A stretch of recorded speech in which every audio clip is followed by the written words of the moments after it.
ઉપલેટા તાલુકા પંચાયતના મોટી પાનેલીના આપ પાર્ટીના એકમાત્ર વિજેતા ઉમેદવાર ભાજપમાં જોડાયા। આમ આદમી પાર્ટીના વિજેતા ઉમેદવાર ચંદુ અમરા જાદવે કેસરિયાઓ ખેસ ધારણ કર્યું છે। ઉપલેટા તાલુકા પંચાયતમાં કોંગ્રેસ 8 અને ભાજપ 9 સીટ પર વિજય થયેલ છે।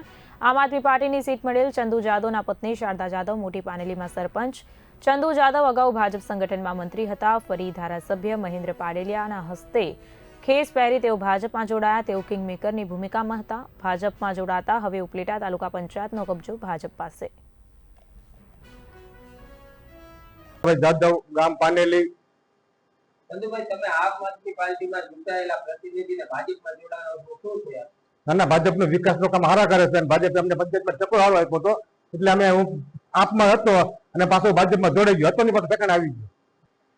આજરોજ ગત તાલુકા પંચાયતની ચૂંટણીમાં મોટી પાનેલી સીટના આમ આદમી પાર્ટીના વિજેતા ઉમેદવાર ચંદુભાઈ અમરાભાઈ જાદવ અત્રે બધા જ ભારતીય જનતા પાર્ટીના આગેવાનોની ઉપસ્થિતિમાં ભારતીય જનતા પાર્ટીમાં જોઈન થાય છે અને આમ આદમી પાર્ટીમાંથી રાજીનામું આપે છે।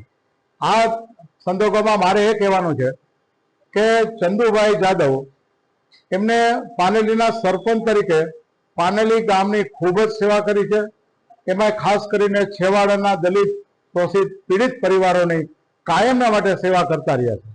એ અગાઉ ભારતીય જનતા પાર્ટીના ગત સંગઠનની અંદર તાલુકા ભાજપના મંત્રી પણ હતા। એ ભાજપના જ હતા।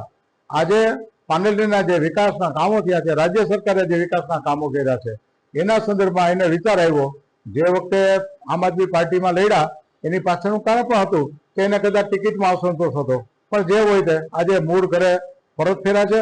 અમે ભારતીય જનતા પાર્ટી તરફથી, ભારતીય જનતા પાર્ટી જિલ્લા ભાજપ તરફથી અને પ્રદેશ ભાજપ તરફથી એનું ભાજપમાં સ્વાગત કરું છું અને આજથી એ ભાજપની અંદર સમર્પિત કાર્યકર્તા તરીકે કામ કરશે।